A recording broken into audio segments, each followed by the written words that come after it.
पूर्व वीडियोस में हमने आपसे बात की थी, आत्मा का परिचय, मन की कुछ बातें की थी कि भोजन और मन किस प्रकार का होना चाहिए। आज मैं आपसे बात करना चाहता हूँ सरलता की, कि किस प्रकार से प्रभु को पाना सरल है। अगर हम मन में अपने सरलता रखते हैं तो हमें प्रभु अवश्य मिल सकते हैं। बशर्ते जरूरी है कि हम अपने मन में भाव से प्रभु को याद करें। अगर हम भाव से प्रभु को मन में याद करते हैं तो वो कभी न कभी हमें अवश्य मिलेंगे, क्योंकि हमारा अंतिम उद्देश्य प्रभु को पाना ही है।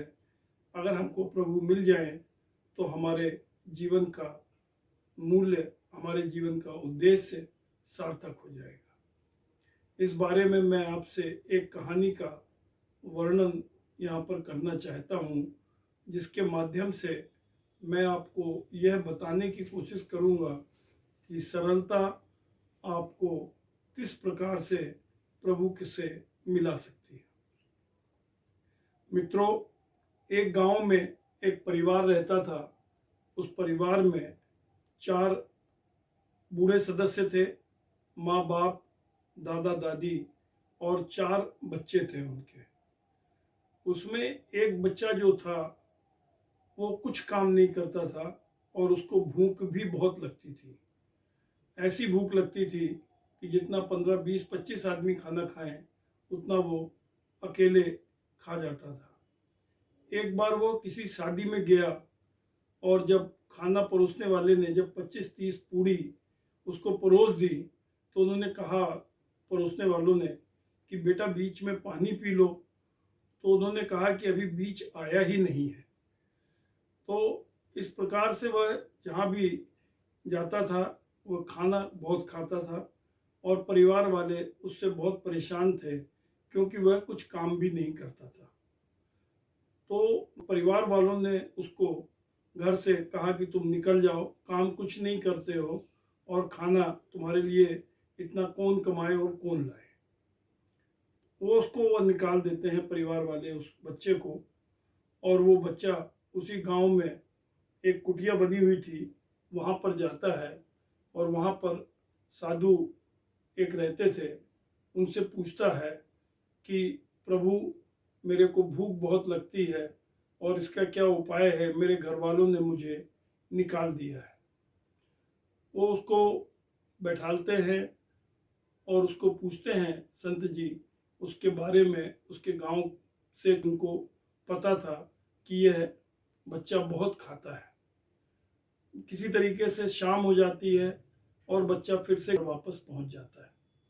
जब घर वापस पहुंचता है तो उसके भाई बहन, माता पिता पूछते हैं उससे कि भाई यहाँ क्यों आए हो। कहने लगे, मैं इसलिए आज आ गया कि कहीं दिन भर में आप लोगों को मेरी याद आई होगी, तो मैंने कहा चलो वापस घर चलते हैं, नहीं तो सभी लोग घर के बहुत परेशान होंगे। तो घर वालों ने उसको फिर दुत्कार दिया और कहा कि नहीं, तुम यहाँ से चले जाओ। और वह बालक फिर से उन्हीं संत जी के पास पहुंचता है। क्योंकि संत जी उसी गांव में रहते थे, उनको पता था उस बच्चे के बारे में, तो वो कहते हैं उस बच्चे से कि ऐसा करो बेटा कि तुम अयोध्या चले जाओ और अयोध्या में जाके वहाँ पे तुमको भरपेट भोजन मिलेगा और अच्छे से तुम अपना जीवन यापन कर पाओगे। तो वह बच्चा अयोध्या चला जाता है और सरयू नदी के तट के पास में एक संत रहते थे और वह उनके पास चला जाता है और उन संत जी से कहता है कि आप मुझे अपनी गुरु दीक्षा दे दीजिए, मैं दिन भर यहाँ पे भगवान का भजन करूँगा और भोजन करूँगा। तो संत जी उसको वहाँ पे उसको गुरु दीक्षा दे देते हैं और कहते हैं कि भाई ये दीक्षा में यह माला तुमको दिन भर जपना है और जो भी भोजन यहाँ पर बनेगा वो भोजन तुमको मिलेगा। तो इस प्रकार से वह बच्चा प्रभु के भजन में तल्लीन हो जाता है और शाम के जो भोजन मिलता है दिन में जो भोजन मिलता है वह उसको करता है। लेकिन चलते चलते समय के साथ बीतते बीतते एक बार एकादशी आ गई, तो देखा उसने संत जी के यहाँ कि भंडारे में आज तो कुछ बन ही नहीं रहा है। तो वो बड़ा परेशान होता है कि आज तो मैं भूखा ही रह जाऊंगा। और वह संत जी के पास जाता है और पूछता है कि संत जी आज तो कुछ भोजन ही नहीं बन रहा है। तो उसके जो दूसरे शिष्य थे वो उनको बताते हैं कि आज एकादशी है और एकादशी के दिन यहाँ पर कोई भी भोजन या इस तरह का सामान पकाया नहीं जाता है और सारे लोग एकादशी का व्रत रहते हैं। अब वह बालक बहुत परेशान हो जाता है और सोचता है कि अब एकादशी में व्रत तो सारे लोग रहेंगे, लेकिन मैं तो भूखा रह ही नहीं सकता। और उसको बड़ी परेशानी होती है। तो वो संत जी के पास जाता है और कहता है कि हे गुरु जी, कि आप तो व्रत रहिए, ठीक बात है, लेकिन मैं तो भूखा रह नहीं सकता। और उतने दिन में वह संत भी उसके बारे में समझ गए थे। तो उन्होंने कहा कि ऐसा करो बेटा कि भंडारे से आटा ले लो और सब्जी, तेल, चाय, फल, पत्ती, फूल सारे ले लो और सरयू नदी के किनारे चले जाओ और अपना भोजन बना के वहाँ पे कर लेना। इसके साथ ही साथ गुरुजी उससे यह भी बोलते हैं कि बेटा एक काम जरूर करना कि जब भी तुम भोजन पाओ उसके पहले भगवान को उनको भोग लगा देना। वह भंडारे से 2.5 किलो आटा और सामान लेकर वहाँ पे सरयू नदी के किनारे पहुँच जाता है, लकड़ी वगैरह बीन के लाता है और खाना बनाता है। लेकिन उसे खाना बनाने के बाद गुरुजी की बात याद आ जाती है, क्योंकि गुरुजी ने उससे कहा था कि पहले भगवान को भोग लगा देना। अब वह सच्चे मन से भगवान को पुकारता है और कहता है कि हे प्रभु, आइए और भोग लगाइए, क्योंकि जब आप भोग लगाएंगे उसके बाद ही मैं इस भोजन को ग्रहण करूंगा। लेकिन भगवान भी उसको सुन रहे थे, उसकी परीक्षा ले रहे थे। और भगवान सोचते हैं कि अभी थोड़ा इंतज़ार करते हैं। और थोड़ी देर बाद वह फिर बोलता है कि हे प्रभु, आइए और भोग लगाइए। इसको एक गाने के माध्यम से भी व्यक्त किया जा सकता है कि श्री राजा राम आइए, श्री राजा राम आइए और भोग लगाइए। तो इतना जब वो गाना गाता है और कहता है तो प्रभु वहाँ पर प्रकट हो जाते हैं।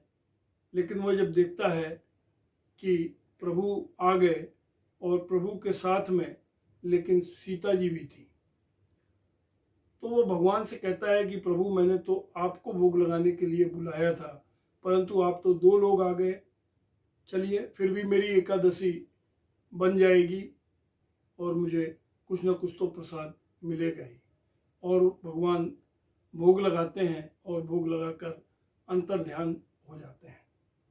और लेकिन जाते जाते वह भगवान से कहता है कि हे प्रभु, अगली एकादशी जब पड़ेगी तो फिर से आ जाइएगा और मैं आपका भोग लगाऊंगा।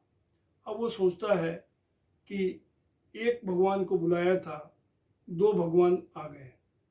तो अगली बार जब एकादशी पड़ती है तो वह गुरु जी से कहता है कि हे गुरु जी, मुझे इस बार कुछ ज़्यादा अन्न दीजिए ताकि मैं ज़्यादा खाना बना सकूं, क्योंकि भगवान आते हैं और खाना वहाँ पे ग्रहण करते हैं।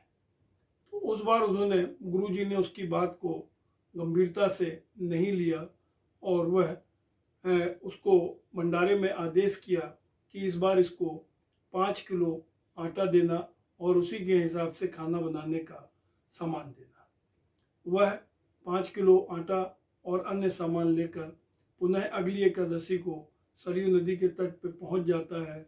भोजन वगैरह बड़े भाव से बनाता है और फिर भगवान को याद करता है, भगवान से प्रार्थना करता है कि हे प्रभु, आइए और मेरे भोजन का भोग लगाइए।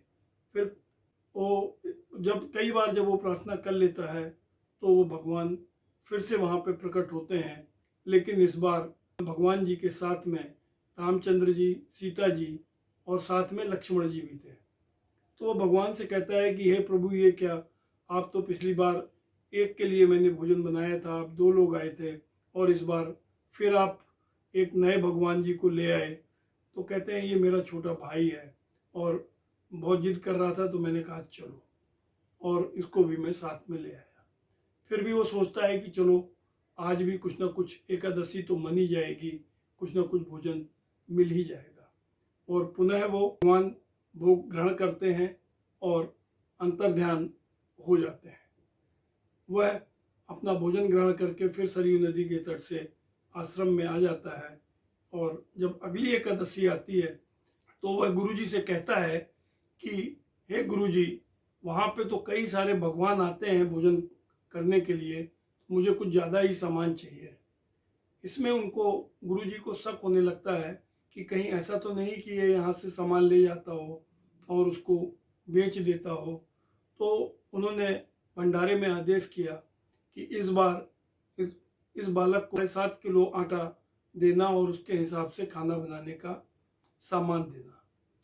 और लेकिन उनके मन में जो संदेह था, उन्होंने सोचा कि इस बार इसको देखेंगे कि करता क्या है, ऐसा तो नहीं कि ये अन्न वगैरह बेच देता है।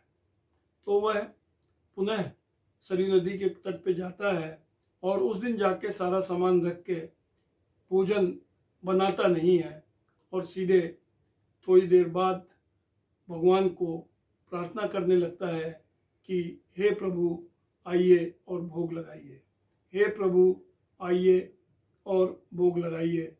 तो भगवान पुनः उसकी प्रार्थना सुनकर पुनः उपस्थित हो जाते हैं, परंतु इस बार वह पूरे श्री राम दरबार के साथ में वहाँ पर उपस्थित थे। रामचंद्र जी, लक्ष्मण जी, भरत जी, शत्रुघ्न जी, सीता जी एवं हनुमान जी, पूरी की पूरी राम दरबार वहाँ पे भोजन के लिए उपस्थित था। और वो कहते हैं कि आज भोजन भोग सारे लोग ग्रहण करेंगे। और वह पुनः आश्चर्यचकित हो जाता है कि इतने सारे भगवान जी आ गए और मेरे पास तो अन्न भी सीमित है, इस बार तो मुझे लगता है कि मुझे भी एकादशी का ही व्रत रहना पड़ेगा। लेकिन जब भगवान उससे पूछते हैं कि बालक, तुमने कुछ आज बनाया नहीं, तो बालक कहता है कि आज मैंने कुछ बनाया नहीं, क्योंकि मैंने सोचा कि पहले ये देख लूँ कि आप कितने लोग आओगे, उसके बाद मैं भोजन बनाऊंगा। और मुझे तो इतने लोग देख के लगता है कि ये सारा सामान रखा है, आप खुद ही खाना बना लो। तो भगवान उसकी सरलता पे बहुत प्रसन्न होते हैं और भरत जी उसमें काम करना शुरू करते हैं। हनुमान जी अपनी पूंछ से झाड़ू लगाते हैं, लक्ष्मण जी लकड़ी लाते हैं, और सीता मैया जब खाना बनाती हैं तो सीता मैया को खाना बनाते देखकर बहुत सारे लोग, बहुत सारे भगवान वहाँ पे भोग ग्रहण करने के लिए आ जाते हैं। इतने में वह एक पेड़ के नीचे विश्राम कर रहा था, तो गुरुजी को चूंकि संदेह हो गया था, तो गुरुजी वहाँ पे आते हैं। तो गुरुजी उससे कहते हैं, हे बालक, क्या कर रहे हो, यहाँ क्यों बैठे हो, आज खाना नहीं बनाया क्या? तो बोलता है कि आज तो पूरे श्री रामचंद्र जी का दरबार आया हुआ है और वही सब लोग खाना बना रहे हैं, मुझे तो सिर्फ खाना ही है। तो गुरुजी कहते हैं कि मुझे भी अपने भगवान जी से मिलाओ। तो वह फिर से भगवान से प्रार्थना करता है कि हमारे गुरुजी को भी आप अपने दर्शन दो, लेकिन गुरुजी को दर्शन वो नहीं देते और वह अपने शिष्य से, बालक से कहते हैं गुरुजी कि मेरे को तो कोई भी यहाँ पर दिखाई ही नहीं पड़ रहा। तो इसके पश्चात पुनः वह बालक भगवान से आग्रह करता है कि मेरे गुरुजी को ही दर्शन दो, मेरे गुरुजी को भी दर्शन दो हे प्रभु, अन्यथा मेरे ऊपर वह संदेह करेंगे कि इतना सारा सामान ले जाता है और कुछ ना कुछ इसका गलत उपयोग करता है। तो भगवान उसकी सरलता से मोहित होकर उसके गुरुजी को भी दर्शन दे देते हैं और पुनः भगवान वहाँ से अंतर्ध्यान हो जाते हैं। तो यह देखिए इस कथा में कि उस बालक की सरलता थी जिसकी वजह से भगवान ने उनको दर्शन दिया, और गुरुजी के मन में शुरू में यह सरलता नहीं थी, तो उन्होंने कितनी भी भक्ति की हो लेकिन भगवान का दर्शन नहीं हो पाया। लेकिन भगवान भी अपने बालक के मोह को छोड़ नहीं पाए और जब बालक ने कहा भगवान ने उनको दर्शन दिया। तो मेरा कहना दोस्तों यहाँ पर यह है कि सरलता अगर मन में है तो निश्चित रूप से भगवान की प्राप्ति हो सकती है, भगवान के दर्शन हो सकते हैं। और अगर भगवान के दर्शन आपको हो जाते हैं तो निश्चित मानिए कि आपका यह जीवन धन्य हो जाएगा, सफल हो जाएगा। और इसके साथ ही साथ एक ही प्रभु से रोज विनती करनी है कि हे प्रभु, मैं आपका हूँ, आप मेरे हैं, मुझे अपनी भक्ति में तल्लीन करिए।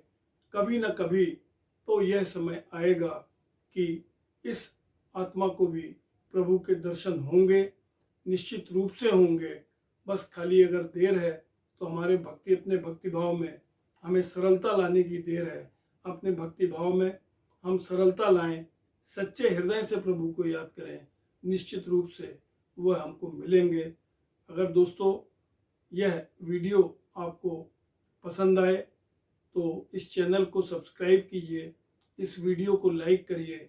अगले वीडियो में हम पुनः आपके पास उपस्थित होंगे। तब तक के लिए नमस्कार। ओम साई नमः, ओम गणेशाय नमः, ओम हनुमते नमः।